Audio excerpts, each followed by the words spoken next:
இந்த வீடியோவை பார்க்கறதுக்கு முன்னாடி ஒரு முக்கியமான விஷயம். வருஷம் வருஷம் நம்ம வீட்ல புது கேலண்டர்கள் வாங்குவோம், டேபிள்ல வைக்கிற மாதிரியோ வால்ல மாட்டுற மாதிரியோ. ஆனா இந்த வருஷம் உங்க வீட்ல வெறும் தேதியில பார்க்கிற கேலண்டர் மட்டும் இல்லாம நம்ம தமிழ் அடையாளத்தை சொல்ற ஒரு பொக்கிஷம் இருந்தா எப்படி இருக்கும்? டீப் டாக்ஸ் தமிழும் லிட்டில் ஆர்ட்ஸும் இணைஞ்சு அறிமுகப்படுத்துறோம் தமிழ் பாரம்பரிய மந்த்லி கேலண்டர். இதனுடைய ஒவ்வொரு மாதமும் நம்ம மண்ணுடைய கலை, கலாச்சாரம் மற்றும் அடையாளத்தை உங்களுக்கு நினைவுபடுத்தும். அப்புறம் இது வெறும் டேபிள் கேலண்டர் மட்டும் இல்ல, ஒவ்வொரு தமிழன் வீட்லயும் இருக்க வேண்டிய பெருமையா நாங்க பாக்குறோம். இது மட்டும் இல்லாம தமிழ் வாசகங்கள் கொண்ட ஃப்ரிட்ஜ் மேக்னட்ஸ், தமிழர்களுடைய அடையாளத்தை வெளிப்படுத்துற வால் போஸ்டர்களும் ஃப்ரேம் போட்டு எங்க கிட்ட இருக்கு. இன்னொரு ஸ்பெஷலான விஷயம் என்னன்னா, இந்த கேலண்டர்ல உங்களுடைய ஃபேவரட் போட்டோஸையும் நீங்க பிரிண்ட் பண்ணிக்கலாம். தென்னிந்தியா முழுக்க நாம இதை டெலிவரி பண்றோம். இந்த monthly calendar, table calendar, fridge magnets இதெல்லாம் ஆர்டர் பண்றதுக்கு கீழே இருக்க லிங்கை கிளிக் பண்ணுங்க. தமிழுக்கும் தமிழனுக்கும் வணக்கம். இன்னைக்கு நீங்க பார்த்து கேட்க போற கதை சாதாரண கதை இல்ல. அமானுஷ்ய எழுத்தாளர் இந்திரா சவுந்தரராஜன் அவர்கள் எழுதின ஒரு விறுவிறுப்பான கிரைம் த்ரில்லர் கதை தான் இந்த கன்னி பருந்து. ஒரு பூட்டின வீட்டுக்குள்ள மின்சாரம் இல்லாமலேயே ஃபேன் சுத்துமா, தண்ணி வர்ற பைப்ல ரத்தம் கொட்டுமா, கேட்கவே பதற வைக்குதில்ல. இதெல்லாம் நடக்கிற இடம்தான் நவரத்னா அபார்ட்மெண்ட்ஸ். ஊரே பயந்து ஒதுங்குற அந்த வீட்டுக்குள்ள தைரியமா குடி போறாங்க ஓய்வு பெற்ற அதிகாரி கோபால் ராவும் அவருடைய பொண்ணு ரம்யாவும். அவங்களுக்கு நடக்கிற ஒவ்வொரு சம்பவமும் அறிவியலுக்கே சவால் விடுற மாதிரி இருக்கு. இது பேயோட வேலையா இல்ல இதுக்கு பின்னாடி ஒளிஞ்சிருக்கிறது வேற ஏதாவதா? கடைசி வரைக்கும் உங்களை சீட் நுனியில உட்கார வைக்க போற இந்திரா சவுந்தரராஜன் அவர்கள் எழுதின ஒரு மாஸ்டர் பீஸ் கதை தான் இந்த கன்னி பருந்து.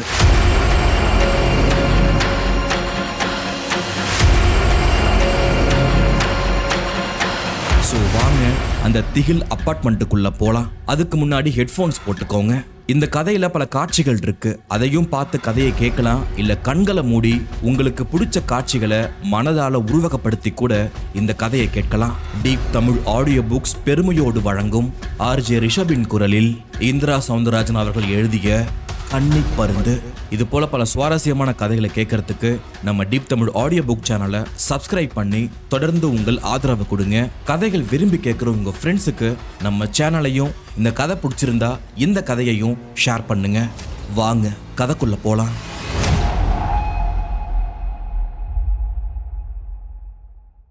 அத்தியாயம் 1. நவரத்னா அபார்ட்மெண்ட்ஸ்.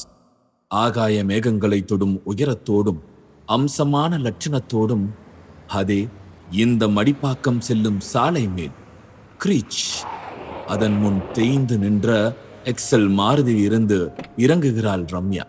பம்பாயிலிருந்து சினிமாவில் நடிப்பதை நிறுத்திக் கொண்டு ஸ்ரீதேவியே நேரில் வந்த மாதிரி இருக்கிறார். Ponytail hair style, jeans pant, T-shirt, high heels, குதிரை போல் நடை. யார் இவள்? அபார்ட்மெண்டின் வம்பானந்தாவாகிய சுப்புடு சாஸ்திரி பார்த்தபடியே காய்கறி வாங்க கடந்து போகிறார். முதல் ஃப்ளோரில் வெளி கிரில்லில் துணி உலர்த்த வந்த யூனியன் பேங்க் பிரேமா நின்று வெறிக்கிறார். டயர் உருட்டி விளையாடும் 7 வயது சுதாகரன் கூட தன் வயதை மறந்து ரம்யாவை பார்த்து நிற்கிறான். அவள் வயலாக லிப்ட் முன் போய் நிற்பதை பார்த்தால் ஏற்கனவே வெந்து போனவள் போல் தெரிகிறது. லிப்டிற்கு எதிரே சாரியில் இருக்கிறாள் தாரணி. இந்த மாதிரி வருவோர் போவரை தொணப்பி எடுக்கும் கேஸ். யாராவது சட்டை செய்யாமல் போனால் அதற்காக வெம்பி அழும் குணச்சித்திரம். அவள் கூட யார் இந்த பெண் என்று வியந்து பார்க்க லிப்ட் திறந்து கொள்கிறது. உள்ளே அவள் ஏறிக்கொள்ள மேலேறுகிறது. 2வது ஃப்ளோரில் இறக்கையும் விடுகிறது. இறங்கின ஜோரில் எதிர் வரிசையில் வாசலில் ஸ்டிக்கர் கோலம் போட்ட பிளாட்டின் முன் போய் கால்கள் நிற்க கதவில் விஸ்வநாத சுந்தரம் பாசனர்ஸ் என்கிற பிளாஸ்டிக் எழுத்துக்கள். சரியான விலாசம்தான். பஸ்ஸர் அலற ஆரம்பிக்கிறது. கதவும் திறக்கப்பட, வாவ் ரம்யா! திறந்து கொண்ட கதவுகளுக்கு பின்னால் இருந்து உற்சாகமான குரல். அழைப்பவள் ராதிகா. உள் நுழைகிறாள். Very surprise, how do you find? ஆமா, பெரிய நியூயார்க் இது, கண்டுபிடிக்கிறது கஷ்டமா என்ன? உட்காரு. ஆமா, நியூயார்க்ல பிளாட்டை கண்டுபிடிக்கிறது கஷ்டமா என்ன? இல்லையா பின்ன. ஐசக் டவர்னு ஒரு அபார்ட்மெண்ட், 104 அடுக்கு. அதுல 97வது அடுக்குல 21வது வீடுன்னு ஒரு அட்ரஸ் கொடுத்து உன்னை அனுப்பி விட்டா தெரியும் கஷ்டம். எனிவே நீ வந்ததுல ரொம்ப சந்தோஷம். எப்படி இருக்காரு உன் அப்பா? As usual. ஆமா, எப்போ மெட்ராஸ் வந்தீங்க? ஜஸ்ட் 1 வீக் தான் ஆகுது. அடுத்து எந்த கண்ட்ரி? நத்திங். இனிமே கண்ட்ரி, சிட்டி, வில்லேஜ், டவுன் எல்லாம் இந்த மடிப்பாக்கம் தான். அப்பா ரிட்டையர்டு. என்னடி சொல்ற? ஆச்சரியப்படாத, இன்னும் கேளு. நானும் அப்பாவும் நீ இருக்கிற இந்த தி சேம் அபார்ட்மெண்ட்கே வந்துட போறோம். Is it? எக்ஸலண்ட். ராதிகாவிடம் நிஜமானுமே மகிழ்ச்சி. பால்ய பள்ளி சிநேகிதி வரப்போகிறாள் என்கிற குதூகலம். ஆமா, எந்த பிளாட்? எனக்கு தெரிஞ்சு இங்க எதுவுமே வேகன்ட் இல்லையே. 3rd ஃப்ளோர்ல அந்த 2வது நம்பர் பிளாட் தான். அதை கேட்ட மறுநொடி ராதிகாவுக்கு மயக்கம் வராத குறை.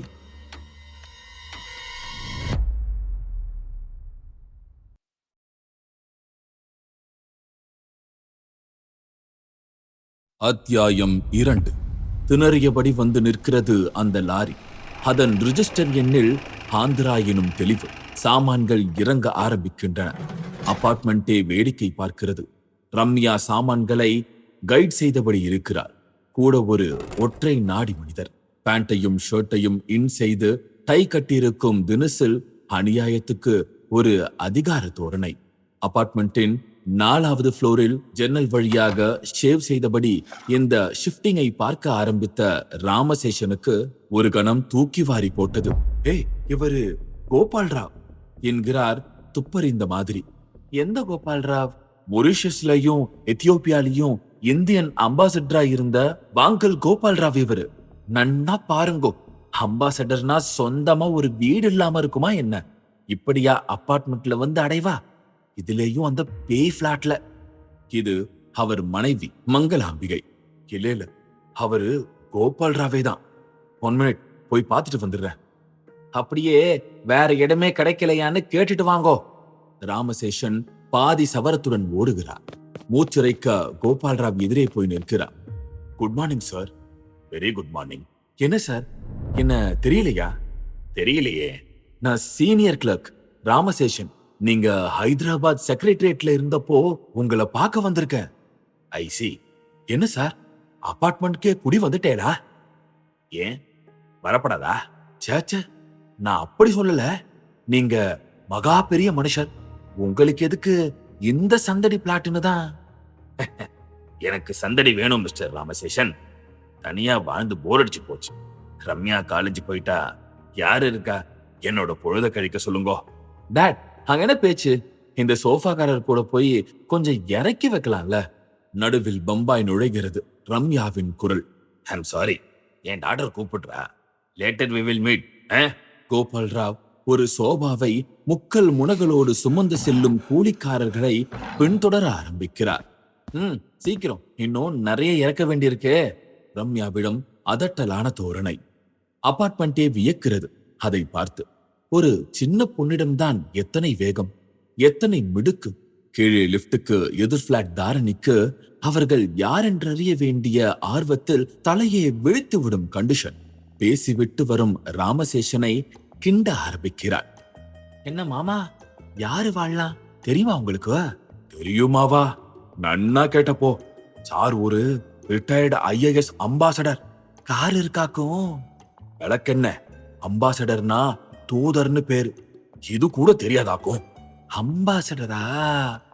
ஆமா, வாய புழக்காதே, போய் வேலைய பாரு. சாருக்கு நான் திக் ஃப்ரெண்டு. எனக்கு ஒண்ணுதான் ஒன்னும் புரியல. 3 வருஷமா பூட்டி கிடந்த பிளாட்டுக்கு, நினைச்சாலே குளநடுங்கிற பிளாட்டுக்கு எப்படி வர ஒத்துக்கிட்டான்னு தெரியலையே. கேக்குறதுக்கு என்ன? எங்க கேட்க விட்டா அந்த பொண்ணு ஒரே அதட்டல். உங்களையா? என்ன அதட்டு விடுவேனா? அவ தோப்பனார அதட்டினா. அதான் அந்த IAS ஆபீசர். பொண்ண பார்த்தா ராங்கிக்காரியா தான் தெரியுறா. தலையெழுத்த யாரால மாத்த முடியும்? வாஸ்தவன்தான். எண்ணி 4 நாள் பார்த்துருங்கோ. துண்ட காணோம் துணிய காணோம்னு அவர் ஓட போறத. தாரணி ராமசேஷன் அரட்டைக்கு நடுவில் லிப்ட் சத்தம் போட்டபடி வந்து நிற்க, உள்ளிருந்து இப்போது வெளிவிடுகிறாள் ரம்யா. தாரணி உடனே சுதாரிக்கிறார். வரா வரா, அந்த குட்டி வரா. Excuse me, I want to introduce myself. சொல்லுங்க. My name is Ramya, 3rd year MBBS பண்றேன். நேத்து வர ஹைதராபாத், இனிமே மெட்ராஸ் தான். சந்தோஷம். என் பேரு தாரணி. எங்க ஆத்துக்காரர் டிவிஎஸ்ல மேனேஜரா இருக்காரு. Very happy. இந்த டெலிபோன் பூத் எங்க இருக்குன்னு சொல்ல முடியுமா? நான் குடி வந்துட்ட விஷயத்த ஸ்நேகலதாக்கு சொல்லணும். ஐ மீன் இந்த அபார்ட்மெண்ட் ஓனரோட டாட்டர். அப்படியா? நீங்க ஸ்நேகலதா ஃப்ரெண்டா? உள்ள வாங்கோ. வெளியிலேயே நிக்கிறேளே. மாமா, நான் உங்களை அப்புறம் பாக்குறேன். ஆவி படுபாவி, பல்டி சுந்தரடினி. ராமசேஷன் முழங்களோடு நகர்ந்து கொள்ள உள் நுழைகிறாள் ரம்யா. எங்க ஆத்திலேயே போன் இருக்கு, பண்ணிக்கோங்க. தேங்க்யூ. ரம்யா எண்களை சுழற்ற ஸ்நேகலதா என்னும் அவளது சிநேகிதியை பிடிக்கிறாள். ஹாய் ஸ்னேக். ஹாய் ராம். குடி வந்தாச்சுடி. ஊட்டி கிடந்த பிளாட்டா ஒரே குப்பை. சுத்தம் பண்ணவே பல மணி நேரம் ஆயிடுச்சு. ரம்யா, பாத்துடி, நான் எவ்வளவோ சொல்லியும் நீ கேட்கல. இட்ஸ் ஓகேமா, நான் பாத்துக்கிறேன். லுக், உனக்கு ஒண்ணு மட்டும் சொல்லிக்கிறேன். இந்த ஆவி பேய் பிசாசி எல்லாம் ஹக்மர் புருடா. You don't worry. என்ன ஓடி இப்படி சொல்லிட்டு குடி வந்தவாழ்ல 4 பேர் இப்போ உயிரோடையே இல்ல. அது மட்டும் இல்ல, அந்த பிளாட்டுக்கு 2 பக்கத்து பிளாட்டுக்காரங்களுமே கூட 6 மாசம் நிக்கிறது இல்ல. ஒரே ஒருத்தர் மட்டும் தனியால இருக்கிறதுனால அங்க இருந்துட்டு வர்றாரு. அவரும் பெரும்பாலும் பிளாட்ல தங்குறதே கிடையாது. Is a representative. ஊரை சுத்திக்கிட்டு இருக்க கேஸ். ஐ சி. டி, நான் என்ன கதையா சொல்றேன்? ஐ சிங்கிற. கேர்ஃபுல் ரம்யா. Don't worry. தொலைபேசியை முடக்கிவிட்டு திரும்புபவள் எதிரே இப்போது ஆவி பறக்கும் காஃபியுடன் தாரணி. சாப்பிடுங்க. எதுக்கு இதெல்லாம்? அப்படி சொல்லப்படாது. என் ஆத்துக்கு காஃபி சாப்பிடுறதுக்குனே வர்றவா நிறைய பேர் இருக்கா. ரம்யா தாரணியின் அந்த பீத்தலை ரசித்தபடி காஃபியை குடிக்கிறார். நிஜமாலுமே சூப்பராகத்தான் இருக்கிறது. ஆமா, உங்களுக்கு அம்மா? முழுவதுமாய் முடிக்கும் முன்பே ரம்யா ஒரு கையை ஆகாயத்துக்கு காட்ட போய் சேர்ந்து விட்டாள் என்கிறாள். இது தாரணி. நானும் அப்பாவும் மட்டும்தான். அப்பா ஏதோ அம்பாசடராவோ மாருதியாவோ இருந்தான்னு கேள்விப்பட்டனே. ரம்யா அவள் ஆங்கில பலவீனம் காரணமாக கலுக்கென்று சிரித்து விடுகிறாள். என்ன சிரிக்கிறாள்? அம்பாசடர்னா தூதர்னு அர்த்தம் மாமி. அப்பா தூதரா இருந்தவரு. அப்கோர்ஸ் மாருதி கூட தூதன் தானே, ராம தூதன். தாரணி அதை கேட்டு அசட்டு சிரிப்பு சிரித்தபடி முக்கியமான அந்த கேள்விக்கு வருகிறார். சரி, வேற நல்ல பிளாட்டுகள் நிறைய மெட்ராஸ்ல இருக்கே, பட் அங்கெல்லாம் பேய் பிசாசு இல்லையே. பதிலா இது பட்டாசு.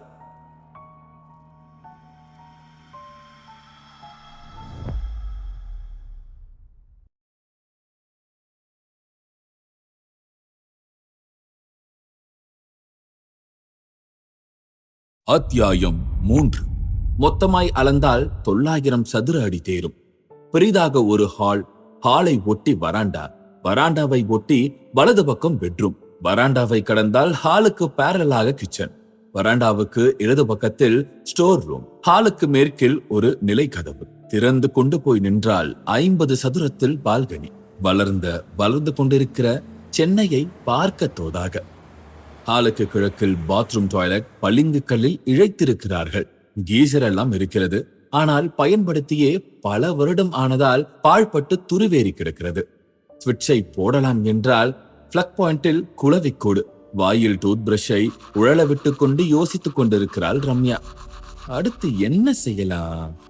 ஹாலில் கோபால் ராவ் பேப்பர் படித்துக் கொண்டிருக்கிறார். அவர்களது ஆசை ஜீவனான நாய் டோனி கூட நைட் ஷிப்ட் பார்த்த கோபாலகிருஷ்ணராவ் தோளை தொட்டு ஒரு உசுப்பல்.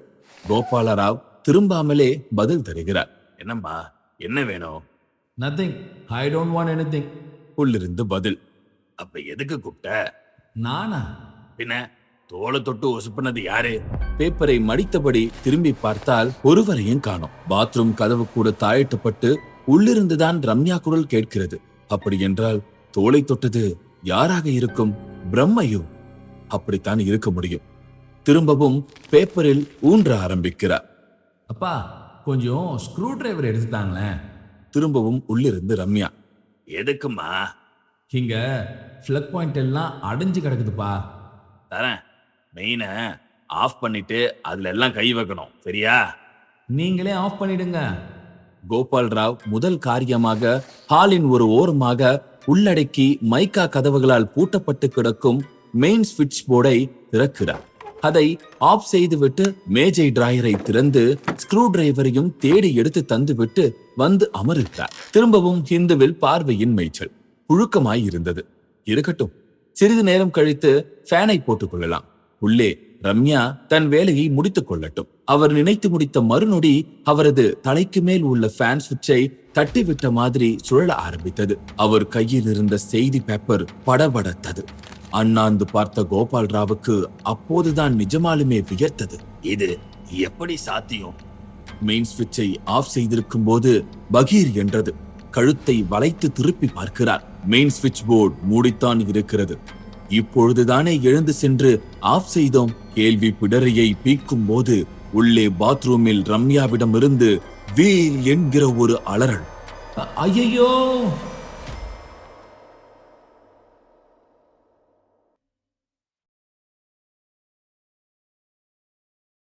அத்தியாயம் 4. ஆஸ்பத்திரி படுக்கையில் மெல்ல கண் விழிக்கிறாள் ரம்யா. அருகில் அழுத முகத்தோடு கோபால் ராவ், ராதிகா, ஸ்நேகலதா, தாரிணி என்று அவள் அறிந்த நட்பு வட்டங்கள் கூட சுற்றிலும். ரம்யா கண் விழித்ததில் அனைவருக்கும் மகிழ்ச்சி. மணி, இப்போ உடம்பு எப்படிமா இருக்கு? ரம்யாவிடம் பதில் இல்லை. மாறாக வெறுக்கிறார். ஏமா அப்படி பாக்குற? பார்க்காம அவளிடம் ஈனசுரமான கேள்வி. அதான் ஏன்னு கேக்குறேம்மா. மெயின் ஸ்விட்சை ஆஃப் பண்ண சொன்னேன்ல. பண்ணேம்மா. பண்ணியிருந்தா எனக்கு எப்படிப்பா ஷாக் அடிச்சிருக்கும்? ஐயோ, பண்ணேம்மா. நோ, நீங்க மறந்துட்டு இங்க பொய் சொல்றீங்க. கோபால் ராவால் அதற்கு மேல் அவளிடம் பேச முடியவில்லை. கைகளை பிசைந்து கொண்டு மௌனிக்கிறார். முகத்தில் சொல்ல முடியாத ஒரு வகை வேதனை. ஏன் அங்கிள் இப்படி பண்ணீங்க? ஸ்நேகலதா வேறு தன் பங்குக்கு கேட்டு அவரை வெறுப்பேற்றுகிறாள். ஆனால் ராதிகாவும் தாரணியும் மட்டும் புரிந்த மாதிரி அவரோடு ஒதுங்கினார்கள். அங்கிள், என்ன நடந்தது? நத்திங். சும்மா சொல்லுங்க, நாங்க உங்களை சந்தேகப்படல. ஏன் படுங்களேன், but I don't care. Uncle please don't be tension. என்ன நடந்ததுன்னு சொல்லுங்க. என்னத்தம்மா சொல்ல? நான் மெயின் ஸ்விட்சை ஆஃப் பண்ணது நிஜம். எழுந்து போய் மெனக்கட்டு அணைச்சேன். இன்னும் சொல்ல போனா மெயின் அணைக்க சொன்னதே நான் தான்.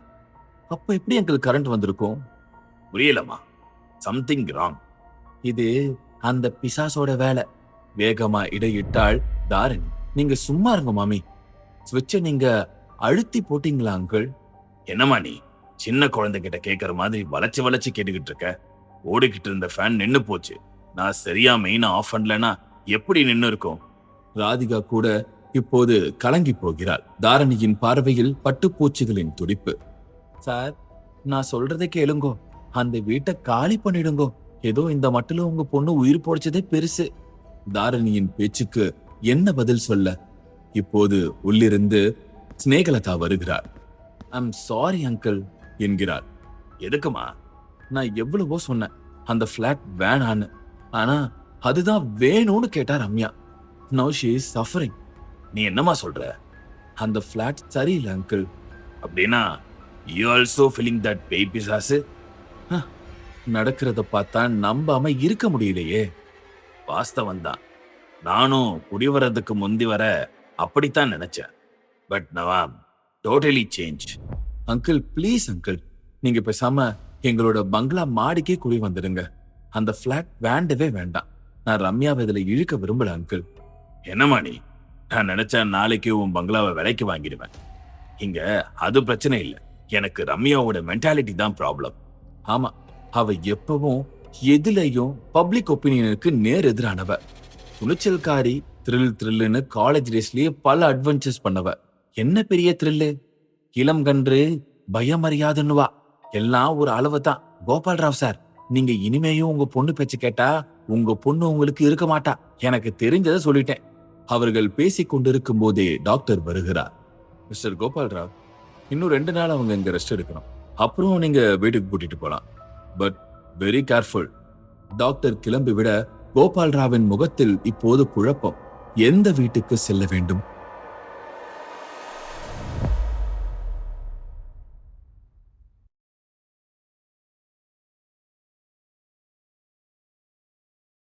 அத்தியாயம் 5. நல்ல தூக்கத்தில் இருந்தாள் ரம்யா. கோபால் ராவ் மெல்ல அங்கிருந்து கிளம்புகிறார். பிளாட்டுக்கு போய் வந்துதான் ஆக வேண்டும். ரம்யாவின் துணிமணியிலிருந்து பிளாஸ்க் வரை எல்லாம் அங்குதான் இருக்கிறது. ஆஸ்பத்திரியை விட்டு வெளியே வந்து ஆட்டோ பிடிக்கும் வரை பெரிதாக குழப்பம் ஒன்றும் இல்லை. ஆனால் ஆட்டோ உதறியபடி ஓடும்போது உள்ளுணர்விலும் உதறல். இந்த பேய் பிசாசெல்லாம் நிஜமா? மனதில் விஸ்வரூபமாய் கேள்வி. இந்த உலகில் விடை காண மாட்டாமல் எத்தனையோ கேள்விகள். அதில் இந்த கேள்வி மட்டும் எப்பொழுதும் ஒரு புதிர் கேள்வி. இம்மட்டில் அவரவர் சொந்த அனுபவம்தான் சரியான பதிலாக இருக்க முடியும் என்று அவரது நண்பர் ஒருவர் எப்பொழுதோ சொன்னது ஞாபகத்தில் மின்னுகிறது. என்றால் தனக்கேற்பட்ட அந்த அனுபவம் நினைக்க நினைக்க ஆச்சரியம் தருகிறது. முதலில் தோலை தொட்டது போல இருந்தது. பின்னர் ஆஃப் செய்த நிலையில் ஃபேன் ஓடியது. இதெல்லாம் எப்படி சாத்தியம்? அருகில் டோனி கூட படுத்து தூங்கிக் கொண்டிருந்ததே. சரியான தூங்கு மூஞ்சி நாயது. கோபால் ராவிடம் யுரேகா என்று கத்தாத குறையாக ஒரு பரவசம். ஆட்டோ டிரைவர் பிரேக் போட்டு திரும்பி பார்த்து, "இன்னா சார்" என்கிறான் மெட்ராஸின் ஓரங்கட்டே பாஷையில். ஒண்ணுமில்ல நீ போ. சும்மா சொல்லு சார், எத்தியாவது நினைச்சு குஷி ஆயிட்டியா? குஷியா? அப்படின்னா? அட என்ன நீ மஜாவாயிட்டியான்னு கேட்டேன். மஜாவா? ஆமா, போஸ்ட் பாத்துக்கினியா? மலையாள படம்னாலே மன்மத சக்தி தானே. அதுலயும் மல்கோவா கனகா குட்டிங்கோ அள்ளிங்கோங்கிற மாதிரி படுத்து கிடக்குறாங்கோ. ஆனா பார்த்தாலும் சம்மா ஜூன்னு ஏறிக்குமே. அவன் சாலையோர போஸ்டர்களை பார்த்து விட்டுதான் கோபாலராவ் குஷியானதாக கருதி பேசுவதை கேட்டு அவருக்குள் லேசான கோபம். அவரது குஷிக்கு காரணமே வேறு. பொதுவாக நாய்களுக்கு பேய்களை கண்டறியும் தன்மை உண்டு என்பார்கள். அதன் பார்வைக்கு மட்டும் அது தப்பாமல் பட்டுவிடும். அன்று டோனி கூட அருகில் தானே படுத்திருந்தது. தோளை தொட்டது பேயாக இருந்தால் அது பார்த்திருக்க வேண்டுமே. சோ நடந்தது ஒரு யதார்த்தமான சம்பவம், அதாவது மன பிரம்மை. தீர்மானத்துக்கு வருகிறார் கோபால் ராவ். அபார்ட்மெண்ட் வருகிறது. இறங்கி நடப்பவரை அபார்ட்மெண்ட் பார்க்கிறது. ராமசேஷன் ஓடி வருகிறார். எப்படி இருக்கா பொண்ணு? Now she is okay. எப்போ காலி பண்ண போறில் இந்த வீட்டை? எதுக்கு? எதுக்கா? வந்த அன்னைக்கு இப்படி ஆயிடுத்த. சென்டிமெண்டா அது ரொம்ப மோசமான வீடு. I don't believe this. All are bloody sentiments. சொல்லிவிட்டு லிப்டின் ஸ்விட்சை அழுத்த வா என்று அவரை அந்த இரும்பு கூண்டு ஏற்றிக்கொள்கிறது. ராமசேஷனுக்கு அசடாகி போனது போல ஒரு அவஸ்தை. இந்த மனுஷனுக்கு ஆனாலும் கொழுப்பு. நன்னா அவஸ்தப்பட போறான். அவர் போன பின் புலம்ப மற்றவர்களிடம் இருந்தும் பதில், சார் நமக்கு எதுக்கு சார் ஊர்வம்பு? இது ஊர் வம்பல்ல, பிளாட் வம்பு. மூக்கை நுழைப்பவர் வம்பாத்தா சுப்புடு சாஸ்திரி. வாய, நீ இல்லாமத்தான் இந்த ப்ராப்ளம் இழுத்துண்டு கிடக்கிறது. வாரம் வந்து நீரு உம்ம பங்குக்கு கொஞ்சம் எண்ணெய் நெய்யின்னு எதையாவது விடும். அதெல்லாம் இருக்கட்டும், கோபாலராவ் சுருக்கமா என்னத்தான் சொல்றார்? ஏதோ கால் திடுக்கி விழுந்துட்டா. அஜாக்கிரதையான ஒரு சம்பவம் மாதிரி தான் நினைக்கிறார் அவர். பாப்போம். என்ன சுவாமி, நீரே மிரட்டுற மாதிரி பாப்போம் பாப்போங்கிறல. நான் யாரையா மிரட்ட? அந்த பிளாட்டோட பத்மினியாவைத்தான் மிரட்டுன்றிருக்கு. பத்மினி உசுரோட இருந்தப்பவ ரவுடி பொம்பளை அநியாயமா செத்து போயிட்டவ. அப்ப அந்த ஆவிக்கு எவ்வளவு எனர்ஜி இருக்கணும்? ஆவிக்கு முதல்ல உடம்பே கிடையாது. அப்புறம் ஏதையா எனர்ஜியும் கிணர்ஜியும்? உம்மோட அகராதில வேணும்னா அப்படி இருக்கலாம். ஃபாரின்ல நடந்த ஒரு ஆராய்ச்சியில ஆவிகளுக்கு இருக்கிற சக்தியில 1/10 கூட நமக்கு கிடையாதுன்னு ப்ரூவ் ஆயிருக்கு சாமி. நிஜமாவா? சுப்புடு சாஸ்திரியின் கருத்து மேலே கோபால் ராவ் பிளாட்டில் நிரூபணமாகி கொண்டிருக்கிறது. அவர் கதவை திறந்து பார்த்த நிலையில் ஹாலில் போட்டிருந்த அத்தனை பெரிய சோஃபா தலை கீழாக புரட்டி போடப்பட்டிருந்தது. ஹாலில் மாட்டப்பட்டிருந்த ஒவ்வொரு படங்களும் தலை கீழாக, ஆனால் தவறில்லாமல் மாட்டப்பட்டிருந்தன. அந்த காத்ரேஜ் பீரோ கூட தலை கீழாக, ஆனால் துளி கூட கீறலின்றி தூக்கி நிறுத்தப்பட்டிருந்தது. கோபால் ராவுக்கு தலையை சுற்றியது. பெட்ரூம் கதவை தயக்கத்தோடு திறந்தவர் அப்படியே உறைந்து போனார். உள்ளே ஃபேனில் தூக்கு மாட்டிய நிலையில் சவமாய் அந்த நாய் டோனி.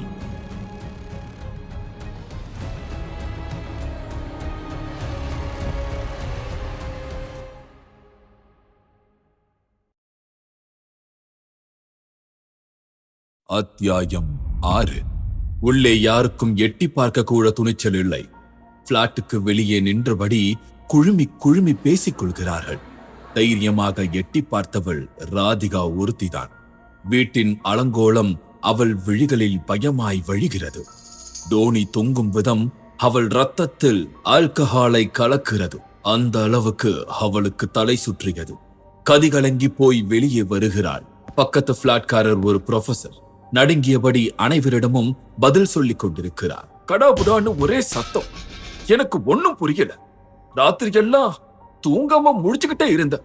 முதல்ல வீட்டை காலி பண்ணிட்டு தான் மறு வேலைய. ஆமாங்க, சின்ன குடிசையா இருந்தா கூட பரவாயில்லங்க, முதல்ல போயிடுவோம். அவரது மனைவி வக்காலத்து வாங்கியபடி முன் வருகிறாள். சார், என்ன பண்ண போறீங்க? ராதிகாவின் கேள்விக்கு கோபால் ராவிடம் எந்த பதிலும் இல்லை. ஆனால் சற்று முன்வரை பேயாவது பிசாசாவது என்று நம்பிக்கை வயப்பட்டிருந்த மனதில் இப்பொழுது நெருப்பாய் சலனம். என்ன டாட் சொல்றீங்க? வீடே தலைகீழ புரட்டி போட்ட மாதிரி இருக்கா? ரம்யாவிடமிருந்து கேள்வி முன்வர மௌனமான ஆமோதிப்பு கோபால் ராவிடம். நான் இத நம்பவே மாட்டேன். நீயே வந்து பார்த்துட்டு நம்பு. அந்த பேய்க்கு வேற வேலையே இல்லையா என்ன? நம்ம காலி பண்ண வைக்கணும்னா நேரா வந்து மிரட்டலாம் தானே. இதென்ன பேடித்தனமா? அம்மா, அது பேய். அது இஷ்டத்துக்கு தான் செயல்படும். பேய்க்கு அவ்வளவு திமிரு இருந்தா நமக்கு எவ்வளவு இருக்கணும்? வேண்டாம் ரம்யா, பேயோட எதுக்கு நமக்கு போட்டி? அப்பா, நீங்களா அப்படி பேசுறது? This all are fun. எதுமா ஃபன்? டோனி தூக்குல தூங்குறதா? வாட்? ரம்யாவிடம் வாய் பிளந்து அதிர்ந்த நிலை. ஆமாம்மா, நவ் டோனி அவுட். இப்பதான் புதைச்சிட்டு பாரு. அப்பா, என்ன சொல்றீங்க? டோனி செத்து போச்சா? எஸ், நீ அலட்டிக்காத. எப்படிப்பா? தூக்குல தொங்கிமா. என்னப்பா புருடா இது? ஹவுப்பா? அதுக்கு கயிறு கட்டி தூக்கு போட்டுக்க தெரியுமா என்ன? Baby, purely it is mysterious. I don't know how it is happen. No, எந்த ராஸ்கலோ விளையாடி பாக்குறான். No rascal, no opponent. இல்லப்பா, இப்படி எல்லாம் நடக்குதுன்னா சம்திங் ராங். நமக்கு யாருமா தெரியும்? எதுக்காக இப்படி பண்ணணும்? எதிரி நமக்கு இல்லப்பா, அந்த பிளாட்டுக்கு. அப்படியே வச்சுக்கிட்டாலும் ஓட்டுன வீட்டுக்குள்ள யாரால போய் இதெல்லாம் பண்ண முடியும்? அதுலயும் அவ்வளவு நடமாட்டம் உள்ள அபார்ட்மெண்ட் சிஸ்டம்ல. அப்போ நீங்களும் நம்புறீங்களா? நம்பாம இருக்க முடியலங்கிற. சரி, என்ன பண்ண போறீங்க இப்ப? எதுக்கு இன்னொரு தடவை ஷாக் அடிக்கவா? கொஞ்சம் வாய மூடுங்க. பேயாம் பேய், ஸ்டூபிட் பேய், இடியட் பேய், ஸ்கிரவுண்ட்லர் பேய் வரட்டும், அதை வச்சுக்கிறேன். ரம்யாவின் கொதிப்பில் காதோரத்து வியர்வை கூட வெந்நீராக மாறியது.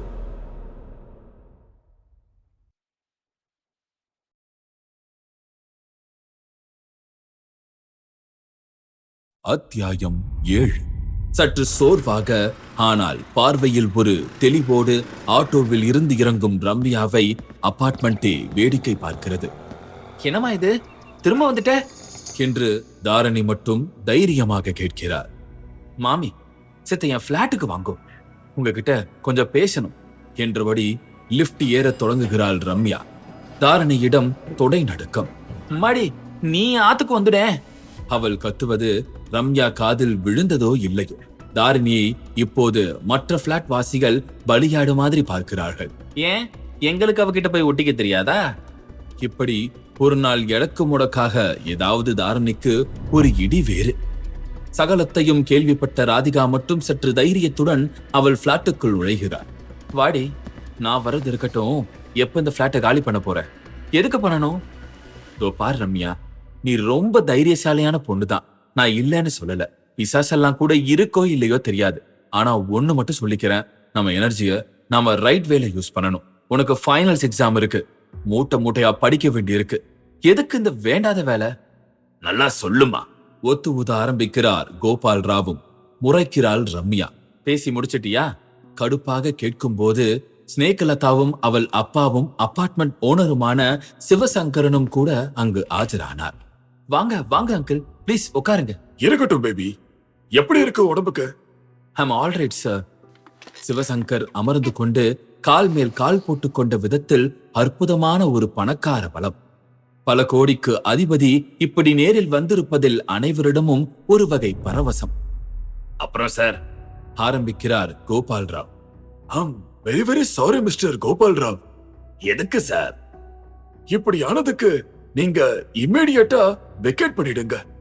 என் பங்களாவுல மாடி உங்களுக்கு ரொம்ப ஆப்டா இருக்கும். அவர் பேச்சுக்கு கோபால் ராவ் அடர்ந்த மௌனம் சுமக்கிறார். ரம்யாவோ அதை கேட்டு வருந்துகிற மாதிரி தெரிகிறார். என்ன பதிலே காணோம்? Sorry sir, we don't want to disturb you. Actually நான் தான் உங்களை டிஸ்டர்ப் பண்ணிட்டேன். இந்த பிளாட்டை நான் வாடகைக்கே விட்டுருக்க கூடாது. அங்கிள், இந்த பிளாட்டுக்கு ஒரு விலை சொல்லுங்க, நாங்க வாங்கிக்கிறோம். இடையிடுகிறாள் ரம்யா. விலைக்கா? என்னம்மா சொல்ற? எதுக்கு உனக்கு இந்த அவஸ்தை புடிச்ச வீடு? வீடு என்ன பாவம் செஞ்சுச்சு? கல்லுக்கும் சிமெண்ட்டுக்கும் ஏது சார் உணர்ச்சி? அவஸ்தை அது இதுன்னுகிட்டு. அப்போ நடக்கிற பேட் இன்சிடென்ட்ஸ என்னன்னு சொல்லுவம்மா? அது என்னன்னு ஆராயணும், யார் பண்றாங்கன்னு பார்க்கணும். யார் பண்றாங்களா? கோஸ்டுமா? நீங்க கண்ணால பாத்தீங்களா? பார்க்கல, ஆனா பார்த்துட்டு பயந்தவங்கள, பயந்தே செத்தவங்களையும் பார்த்து இருக்கேன். சாரி அங்கிள், நான் நம்ப தயாரா இல்ல. இவ்வளவு ஆனதுக்கு பிறகுமா? எவ்வளவு? உனக்கு ஷாக். வீடே தலைகீழா. உங்க வீட்டு நாய் கூட தூக்கல தொங்குனதா கேள்விப்பட்டேன். இவ்வளவுக்கும் பிறகுதான் எனக்கு கியூரியாசிட்டி அதிகமாயிருக்கு uncle. Look baby, don't waste your time. உன் வயசுக்கு இந்த ரிசர்ச் எல்லாம் அனாவசியம். அப்போ உங்க வயசுல யாராவது பண்ணுங்க. நத்திங். வீட்டை பூட்டி வைக்க போறேன். கடகட்டும் கழுத. இதுல வாடகைக்கு வந்து எனக்கு என்ன ஆக போகுது? ஒண்ணுமே இல்ல. இதை இடிச்சே கூட தள்ளிடுவேன். என்ன ஒரு இடைஞ்சல்னா முன்னையும் பின்னையும் மொத்த பிளாட்டுங்க இருக்கு. அதான் பாக்குறேன். ரம்யா அதை கேட்டு சிரித்தார். அவளது பயமற்ற அந்த மனநிலை ஆச்சரியத்திலும் ஆச்சரியம். ஒரு வரப்பிரசாதமான விஷயம். சிவசங்கரனுக்கு அது மிக பிடித்து போனது. நடுவில் ராதிகா போய் டீ போட்டு எடுத்து வந்தார். ரம்யா அதற்கு பார்வையாலேயே நன்றி சொல்கிறார். அப்ப நீ காலி பண்ண போறதில்ல, என்னன்னு ஒரு கை பார்க்க போற, அப்படித்தானே? ஆமா அங்கிள். ஓகே, அப்ப நான் ஒரு ஏற்பாடு பண்றேன். இந்த வீட்டுக்கு 24 மணி நேரத்துக்கும் செக்யூரிட்டி ஏற்பாடு பண்றேன். வேண்டாம் வேண்டாம். பலவீனமான நிலையிலும் பலமாக கத்தினாள் ரம்யா. ஏமா? எதனால? அதனால எதிரி சுதாரிச்சிடுவான், அகப்படாம கூட போகலாம் அப்படிங்கிற? ஆமா அங்கிள், நானே அத என்னன்னு ஒரு கை பாக்குறேன். பாத்து பேபி, தூண்டில்ல மீனை பிடிக்க ஆசைப்படலாம். திமிங்கலத்துக்கு பெரிய வலை போடதாமா போகணும். பிரச்சனைக்கு தகுந்த மாதிரி அணுகணும். நான் பாத்துக்கிறேன் அங்கிள். அதுக்கு முந்தி எனக்கு இந்த வீட்ல என்ன நடந்ததுன்னு தெரியணும். சிவசங்கரன் ராதிகாவை பார்த்தார். அவள் சொல்ல ஆரம்பிக்கிறார்.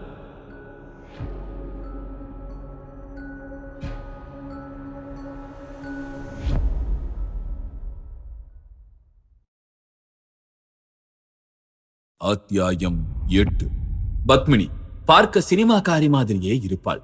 ஆனால் பக்தி அதிகமான பெண்மணி. சகா கோவில்தான். நெற்றியில் அழியாமல் அந்த விபூதி குங்கும கீற்றை பார்க்கலாம். இத்தனை பக்தியானவள் தாஸ் எனும் அந்த கடத்தல் பேர் வழிக்கு மனைவியானதுதான் பெரிய கொடுமை. அதை அவள் விதி என்பாள்.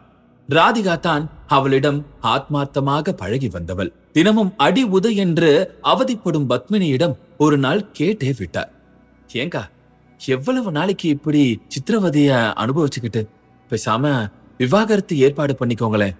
பண்ணணுமா?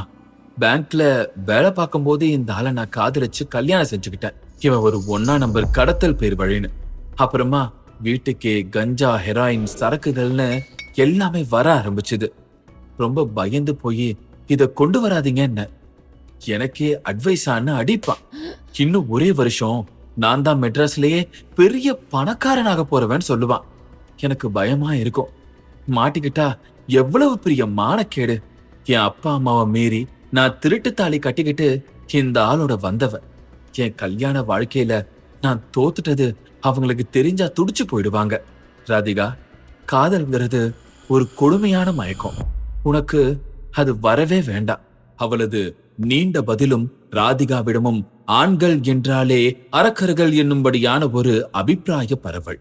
இவர்களின் இந்த சண்டை அந்த அபார்ட்மெண்ட் பிரசித்தம்.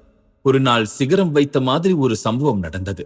தாஸ் நல்ல போதையோடும் ஒரு பெண்ணோடும் பிளாட்டுக்கு வந்தான்.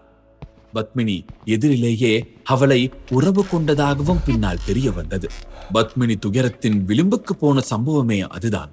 இதற்கு மேல் இந்த ஆளை விட்டு வைத்தால் ஆபத்து என்று ஒரு முடிவுக்கு வந்தவள் உடனடியாக ஒரு கடிதம் எழுதினாள் போலீசுக்கு. கவரில் வைத்து தபாலிலும் சேர்த்தாள். பின் ஊரில் உள்ள அத்தனை கோவில்களுக்கும் போய் வந்தாள். இறுதியாக ராதிகாவை அழைத்தாள். ராதி, நான் போயிட்டு வரேன் என்று விரக்தியாக பேசத் தொடங்கினாள். எங்கக்கா? கண் காணாத உலகத்துக்கு. அக்கா, என்ன சொல்றீங்க? ஆமாம்மா, அந்த ஆள் என்ன ரொம்ப படுத்துறான். அவனை சும்மா விடக்கூடாது. என் எதிரிலேயே ஒரு பொண்ணை கூட்டிட்டு வந்து உறவு வச்சுக்கிறான். எவ்வளவு நெஞ்சு அழுத்தம். பெட்டர் அக்கா, நீங்க விவாகரத்து வாங்கிடுங்க. அது என்ன காப்பாத்திக்க உதவலாம், ஆனா அவனுக்கு அதுவே விடுதலையை தந்துடும். அதனால அவ எந்த வகையிலையும் தப்பிக்க கூடாது. பொம்பளைன்னா வீக்கர் செக்ஷனும் அவளால ஒன்னும் பெருசா பண்ண முடியாதுன்னு ரொம்ப பேர் நினைக்கிறதாலதான் இவன மாதிரி ஆட்கள் நல்லா டெவலப் ஆகுறாங்க. அக்கா, உங்க பேச்சு எனக்கு பயத்தை தருது. நீங்க பாட்டுக்கு ஆவேசத்துல எதையாவது பண்ணிராதீங்க. இல்ல ராதிகா, திட்டமிட்டு தான் நான் செயல்பட்டுக்கிட்டு இருக்கேன். செத்தாலும் என் ஆவி அவனை சும்மா விடாது. அத ஞாபகத்துல வச்சுக்கோ. இந்த பிளாட்டுக்குள்ள இனி வேற எந்த ஒரு பொண்ணும் நுழையக்கூடாது. செத்தாலுமா? ஆமா, சாகத்தான் போறேன். என் சாவுக்கு அவன்தான் காரணம்னு எழுதி போட்டுட்டேன். அதோட அவன் கடத்தல்காரன்ற எவிடன்ஸையும் போலீஸ்க்கு அனுப்பிட்டேன். வேணா, இது முட்டாள்தனமான முடிவு. ஆமா, தீர்வு தர தெரியாதவங்களுக்கு இது ஒரு முட்டாள்தனமான முடிவுதான். ராதிகாவிற்கு அதற்கு மேல் நிற்க பயமானது. ஓடினாள், துணையாக யாரையாவது கூட்டி வரலாம் என்று. அந்த ஒரு நிமிடம் இடைவேளைக்குள் எல்லாம் முடிந்து விட்டது. உடம்பில் மண்ணெண்ணெயை கொட்டிக்கொண்டு பத்மினி கரிக்கட்டையாக பார்க்க வந்தவர்கள் எதிரில் விழுந்தாள். அடுத்த அரை மணியில் போலீஸ் வந்தது. துடித்துக் கொண்டிருந்த போகாத உயிர் வாக்குமூலம் வேறு தந்துவிட்டுதான் உயிரை விட்டது. பிளாட்டை இழுத்து பூட்டி சீல் வைத்தது போலீஸ். இது எதுவும் தெரியாதபடி கொடைக்கானல் பக்கம் ஒரு குட்டியோடு கூத்தரித்துக் கொண்டிருந்தவனை கோழி அமைக்கு பிடித்தது போலீஸ்.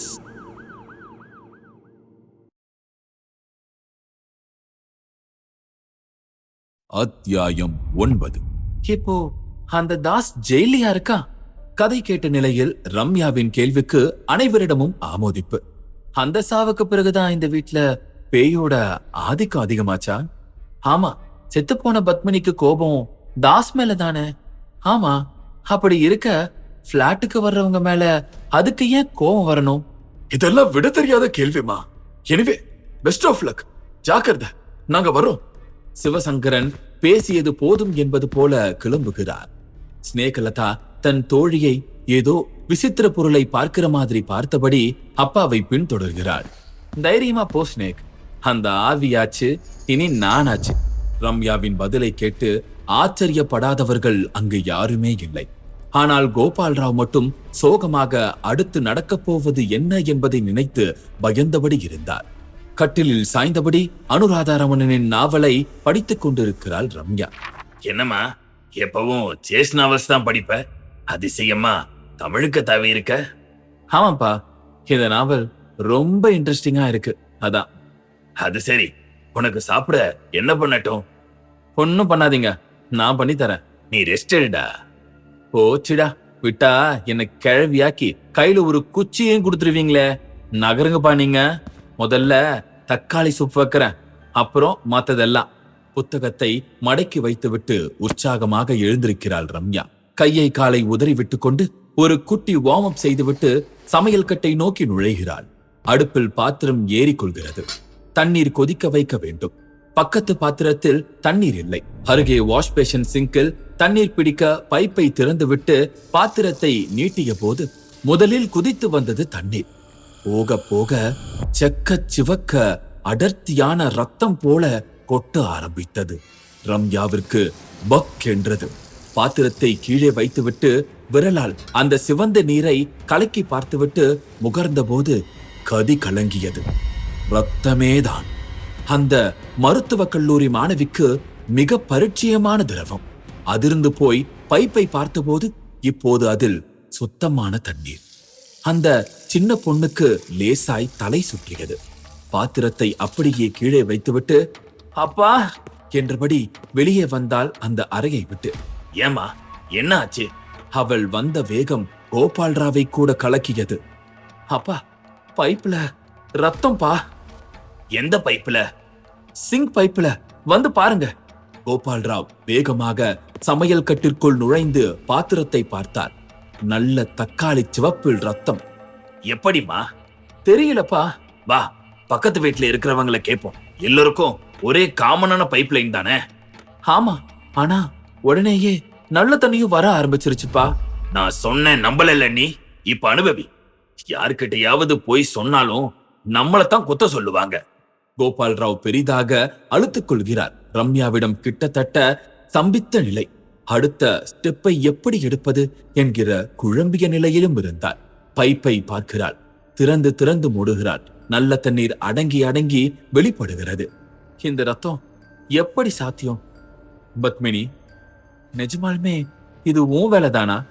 கேள்வி பந்து உள் விழுந்து நாலா பக்கமும் எகிரியது. ரம்யா, வா, வெளியே கொஞ்சம் போய் பேசிட்டு வருவோம். கோபால் ராவ் கூப்பிடுகிறார். போகலாமா? ரம்யாவுக்கு ஆசையாக இருக்கிறது. கொஞ்சம் மென்டல் பேலன்ஸ் செய்து கொண்ட மாதிரி இருக்கும். சரி டாட். இருவரும் கிளம்புகிறார்கள்.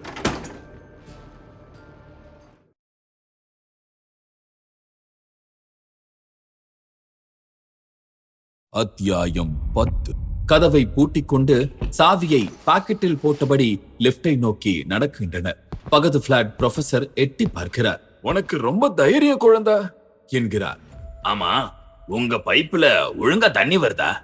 இது கோபால் ராவ். அமக்கலமா? ஏன், எதுக்கு கேக்குறீங்க சார்? இல்ல, கேட்டேன். இல்ல, நீங்க கேட்ட விதத்தை பார்த்தா உங்க பைப்புல வேற ஏதோ வந்த மாதிரி தெரிஞ்சது. அதான் கேட்டேன். குபீர் என்று வியர்த்தது ரம்யாவிற்கு. அப்பா, வாய மூடிக்கிட்டு வாங்கப்பா. பிடித்து இழுக்கிறார். ஆமா, எங்க கிளம்பிட்டீங்க? Just walking. போயிட்டு வாங்க. வீட்டுக்குள்ள இருக்கிறத விட வெளியே இருக்கிறது ரொம்ப சேஃபான விஷயம். ப்ரொஃபசர் விடமாட்டார் போல தெரிகிறது. ரம்யாவிற்கு ப்ரொஃபசரின் பேச்சு எரிச்சலை தந்தது. பேசாமல் லிப்டை நெருங்கி இறங்க ஆரம்பித்தார். கீழே அபார்ட்மெண்ட்டை விட்டு வெளியேறிய போது எதிர்பட்டாள் தாரணி. சாரி ரம்யா, நீ கூப்பிட்டதுக்கு என்னால வர முடியல. ஆமா, எதுக்கு கூப்பிட்ட? ஒண்ணுமில்ல மாமி, சும்மாதான். இனிமே ஏதானே தேவைப்பட்டா நீ வா என் பிளாட்டுக்கு. என்னால உன் பிளாட் பக்கம்லாம் வர முடியாது. உயிரோடு இருந்தப்பவே எனக்கும் பத்மனிக்கும் ஆகாது. இப்போ கேட்கவே வேண்டாம். ரம்யா அந்த பதிலை கேட்டு சிரித்து கொண்டார். ஆமா, எங்க கிளம்பிட்ட? சும்மா வாக்கிங்.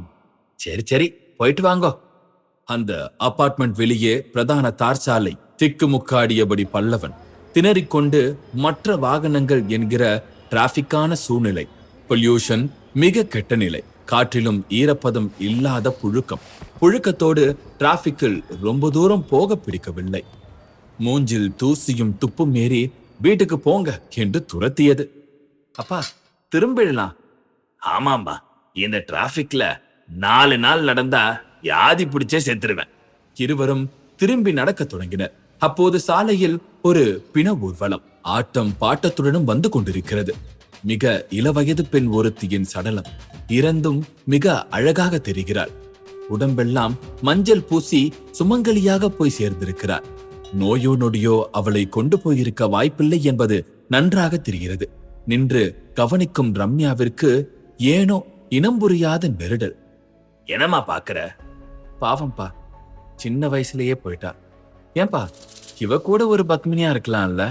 அவர்கள் பேச்சுக்கு நடுவில் அந்த பிணம் டிராபிக்கில் அகப்பட்டு நின்றது. நன்றாக பார்க்க முடிந்தது. கை விரல் எல்லாம் நன்கு நீல நீளமாக மார்பின் மேல் வைத்து துணியால் கட்டி இருந்தார்கள். சுற்றிலும் படு சோக முகங்கள். ஏங்க, எப்படி செத்தாங்க? உடைச்சல் தாங்காமல் ரம்யா கேட்டே விட்டார். தல பிரசவத்துல பூச்சுமா பட்டென்று பதிலில் ஒரு சின்ன திணறல் ரம்யாவிடம். ஓ, பெண்களுக்கு பிரசவம் என்கிறது ஒரு மறுஜென்ம கதவு திறக்கிறது. அதிலும் தடுக்கி விழுந்து விட வாய்ப்புகள் ஏராளம் என்பதெல்லாம் இப்போது உள் ஓடுகிறது. ஒரு வழியாக டிராபிக் சரியாகி பிணம் நகரத் தொடங்குகிறது. ரம்யாவும் கோபால் ராவும் கூட டிராபிக் பிடியில் இருந்து மீண்டு அபார்ட்மெண்ட் பக்கம் திரும்புகிறார்கள். என்ன சார் அதுக்குள்ள? சுப்புடுதான் கேட்கிறார். அதுக்குள்ளனா? இல்ல, வாக்கிங் போன மாதிரி தெரிஞ்சது. உடனே வந்துட்டீங்கள, அதான் கேட்டேன். ஆமா, உங்களுக்கு வேற வேலையே கிடையாது. யார் எங்க போறாங்கன்னு பாக்குறது தான் உங்க வேலை இல்ல? ரம்யாவின் மடக்கல் முன் சுப்புடு வகையாக மாட்டிக்கொண்ட மாதிரி முகம் தூக்கினார். ஓடி வந்தால் தாரணி. நன்னா கேட்ட ரம்யா, இந்த கழுக்கு ஊர்வம்புன்னா பாயாசம் என்று அவளுக்கு வக்காலத்து வாங்கினார். சுப்புடு முகம் மேலும் அஷ்டகோணலாகியது. ரம்யா வாரியது போதும் என்கிற மாதிரி லிப்டில் ஏற ஆரம்பித்தார். தயங்கி தயங்கி கோபால் ராவ், என்னப்பா பிளாட்டுக்கு திரும்பி போறத நினைச்சாலே பயமா இருக்கா? இல்லையா பின்ன, எது எப்படி கிடக்கும். லிப்ட் 3வது ஃப்ளோரில் அவர்களை இறக்கி விட்டு திரும்ப தொடங்கியது. காரிடாரில் யாரையும் காணோம். நல்ல அமைதி. தன் பிளாட் முன்போல் நின்று பூட்டை பார்த்தபோது பூட்டியது போல் அப்படியே இருந்தது.